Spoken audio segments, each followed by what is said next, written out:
Straight ahead on 12 News, how active are you? Getting that activity and getting those steps in is very important. We test out an increasingly popular fitness gadget to see if it truly works. Plus, bringing beauty to Birdtown, how Robbinsdale is using social media to its advantage. But first, changes that will affect hundreds of students in the Wayzata School District. 12 News starts right now.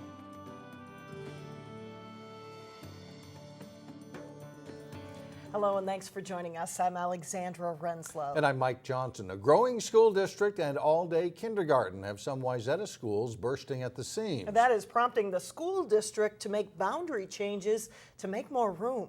For example, kindergartners from Birchview Elementary are currently in classrooms at Central Middle School because their elementary school is full.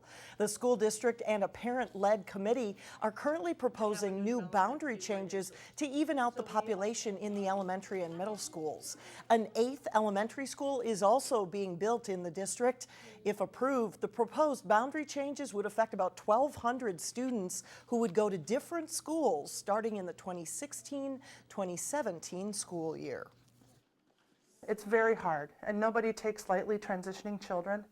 We brought a group of 19 community members that did some really deep work, thoughtful work. We asked them to really do their best to be objective and look across the whole district. The Wayzata School Board is asking for public input at a session tonight, that's Tuesday evening, regarding the proposed boundary changes. It starts at 6:30 at Central Middle School in Plymouth. And the Wayzata School Board is not expected to make a final decision on the boundary changes until its meeting on June 8th.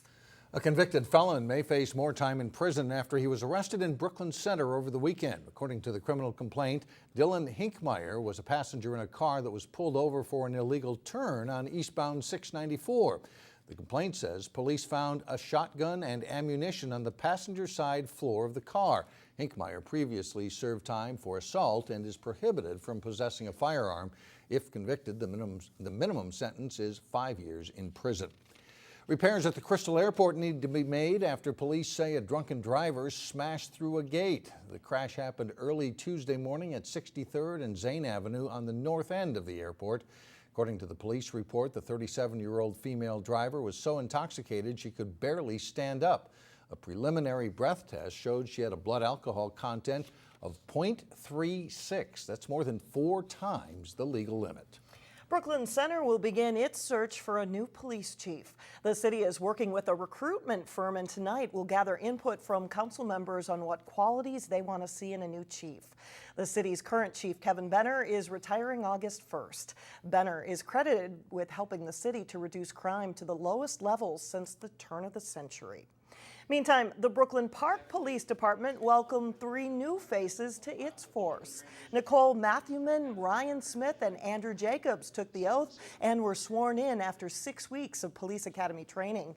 The 3 new officers are replacements, not additions to the police department, but they're an accomplished bunch. 2 come from other police departments, and the 3rd was a member of the Army National Guard. They're joining the Brooklyn Park Police Department at a time when nationally police work is under intense scrutiny. You talk to any police chief in the nation, and what they're looking for in a candidate is really someone with hopefully some life experience and the ability to have empathy and sympathy, because frequently when we're called to somebody's home, it's probably the worst day of their life. So you have to be able to show empathy and sympathy, not just walking in with a badge. The new officers will now undergo another 16 weeks of field training before they're on their own. The Brooklyn Park Police Department has 106 officers. Robbinsdale residents will see more beautiful hanging baskets in the downtown area. Reporter Sonia Goen shows us how a social media site is helping to make it all possible. The flower baskets aren't up yet, but folks are already anticipating their arrival. I think spring, it looks nice. I love flowers. This is the 10th year the baskets have lined Main Street. Residents of Robbinsdale love it. The Robbinsdale Beautification Committee raised $3,000 in a matter of days, thanks to a GoFundMe account. We get checks from residents. We get the GoFundMe if they don't want to do it online. Hackenmuller's Meat is one of the businesses who beefed up the Birdtown Baskets Fund. You know, it brightens up Main Street. And, everyone walking by can see them, and hopefully it cheers everyone up. Lime Greenhouse is providing the baskets. There will be a total of 16 this year. 2 more than the previous year. And because more money was raised than needed, the city will be able to hire someone to water the flowers on the weekend. They water North Memorials, and then they just come over to downtown Robbinsdale and take care of it for the weekend. City officials hope the baskets will lift people's spirits as they shop in the downtown area. It's vibrant and alive, and we're getting a lot more foot traffic with all the wonderful businesses that are coming downtown. And so, yeah, I hope people just see that it's a thriving community. In Robbinsdale, Sonia Goins, 12 News. The baskets cost a total of $1,000 and another $1,000 for maintenance. The baskets will go up on June 8th. The issue of amplified sound goes before the Brooklyn Park City Council one more time, and this time there's expected to be a vote. The City Council could approve a test program which would allow people to rent boom boxes that only go up to a certain decibel level and can only be used at certain parks in the city. Long term, the city is looking at a possible new park that could accommodate loud music and not affect neighbors. Visit any place that sells electronic gadgets or even your phone's app store and you're bound to find fitness trackers. They are aimed at helping people reach their fitness goals, but they can be pricey. In today's Health Check, Delane Cleveland examines whether they work and if people actually need them. Exercise is one of the essential components of health and longevity. But in order for any exercise to work, you have to have goals. Having goals is a good start, but we also need to, in order to achieve those goals, to have motivation and set time frames, set guidelines. For marketing and communications consultant Dawn Tucker, I asked for a standing workstation in part because I noticed a difference sitting all day. her goal is to work fitness into her everyday life. And she has more than a standing workstation to help her do that. It's pretty much with me when I'm awake. All day long, she wears a Fitbit. I like to think of it as the little voice on my shoulder. It's a little voice that can tell the person who wears it a lot about their everyday activity. It's a good motivator. It's a good motivating tool if you use it. So it shows me my daily steps. Maple Grove resident Steve Moore of the Live Well Fitness Center at Abbott Northwestern Hospital Calories burned. not only wears one on his wrist, he also recommends it to his clients. Yes, fitness trackers are great. They're great no matter what level you're at. The Fitbits have a built-in sensor that tracks your activity and measures your success on a computer. I usually use my smartphone because it's always there with me and it just continuously syncs with it and it gets me information in very timely manner. Information ranging from how many steps you take to how many calories you burn to how much you sleep. Yes, this is about as accurate as you're going to get.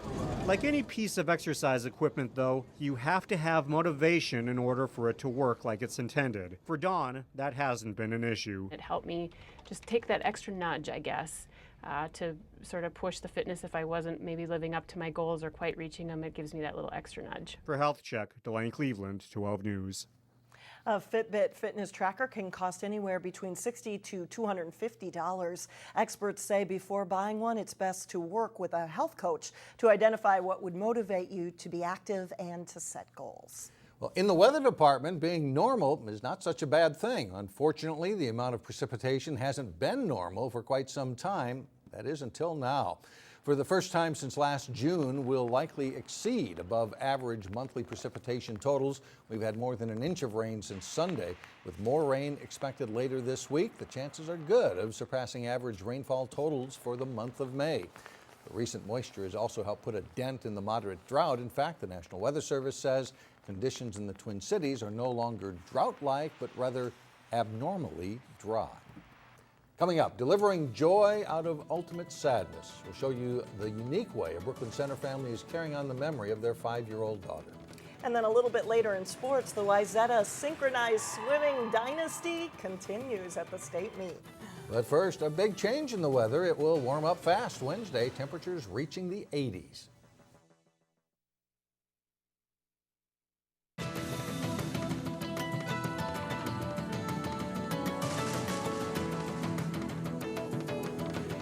A Brooklyn Center woman has launched a new theater project to honor her young daughter. 5-year-old Persephonee Banks died in February from a rare strep infection. Now her mom, Amy, is hoping the little girl's love of improvisational theater can bring joy to others. Cassie Bonstrom has more. She was shy. When it feels like the grief is simply too much to bear. She was the most generous person I've ever met. Amy Banks finds strength by thinking about what her daughter would want. Sometimes it's the reason to get up and get out of bed, as if there's something that I need to do for her. Persephonee died in February of a rare strep infection. The happy, smart little girl who loved rainbows and dancing was just 5 years old. We are trying to figure out how to survive. As Amy and her husband navigate their new life, she is returning to one of her favorite hobbies, improv. Persephonee was her mom's biggest cheerleader. She loved coming to our shows. She would sit in the front row and laugh and clap and eat her popcorn. And I had to decide, would I continue doing improv? You know, how can I be funny without the best part of my life anymore? But because she loved it so much and she loved that I did it, I asked the team if we could, dedicate ourselves to Persephonee. She and 7 friends formed a new group, the Persephonee Project, and are booking shows around town. What do you think? Isn't it beautiful? Amy admits it's hard to make others laugh when she's still so overcome with grief herself, but it's the best way, she says, to honor the little girl who brought so much joy to others. That's the only reason I'm able to continue doing it. I mean, I love it, but without her support and her backing, I wouldn't be able to do it anymore. In Brooklyn Center, I'm Cassie Bonstrom, 12 News.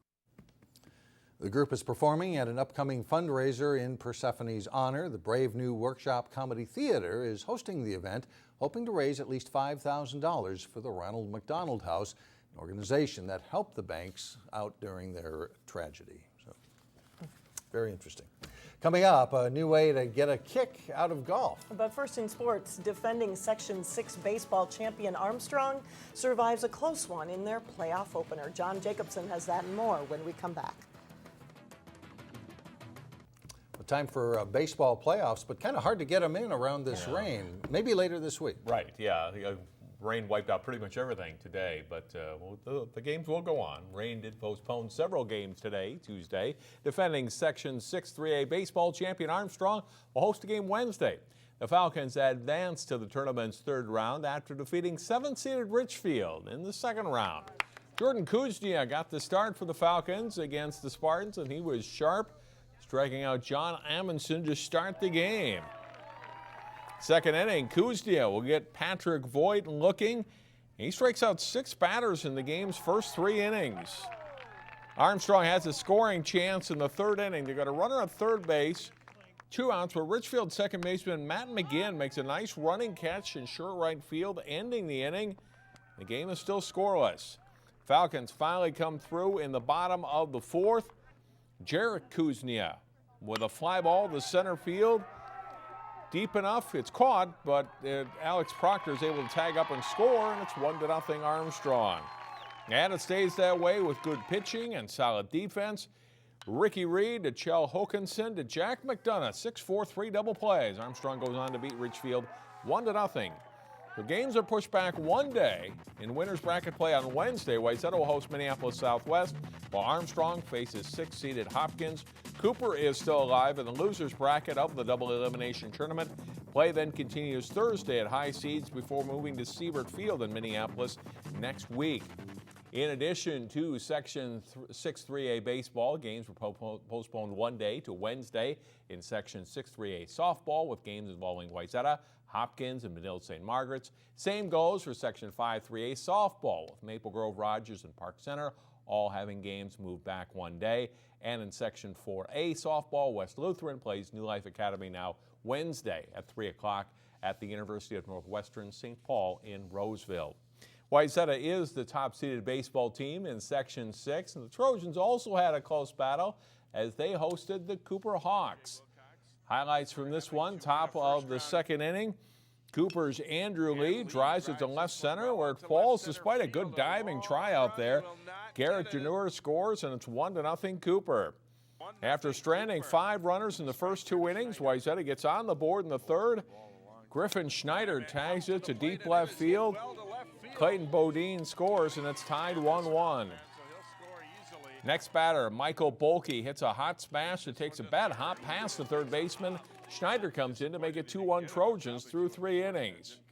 After Wayzata goes up 3-1, Trey Rooney pulls Cooper within a run, leading off the 6th, smacking a deep drive over the fence and left for a solo home run, and it's 3-2. But Trojans pitcher Tom Scoro was sharp all game.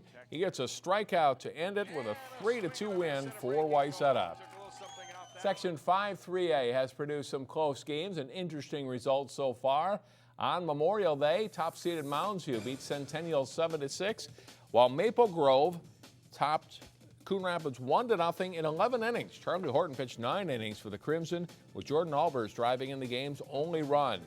The rest of the tournament will be played at CHS Field in St. Paul, the new home for the St. Paul Saints. On Wednesday, in elimination games, Champlain Park meets Centennial and Blaine plays Coon Rapids. Maple Grove and Mounds View meet Friday at 8 o'clock in the winner's bracket final. An impressive run continued for the dominant Wayzata Synchronized Swimming program. This is Wayzata's Brianna Herbert, Lucy Liu, and Miranda Roberts in the extended trio competition at the state Synchronized Swimming meet. Also in the extended trios, Brooke Alexander, Magdalena Lee, and Grace Spencer compete here for the Trojans. Another great performance by Wayzata. They dominated on their way to a 9th consecutive state championship. Colleen Donlin and Katrin Ree each had 3 first-place finishes as the Trojans won 8 of the 15 routines. Stillwater finished second, followed by St. Louis Park, Forest Lake, Edina, and Hopkins. Congratulations. Yeah, you just don't see synchronized No, swimming you every don't. day. It's kind of fun to watch that. Great. Thanks a lot, Jen. Still ahead, Happy Gilmore got into golf. Now perhaps David Beckham will too. The story behind mixing golf with soccer balls when we come back.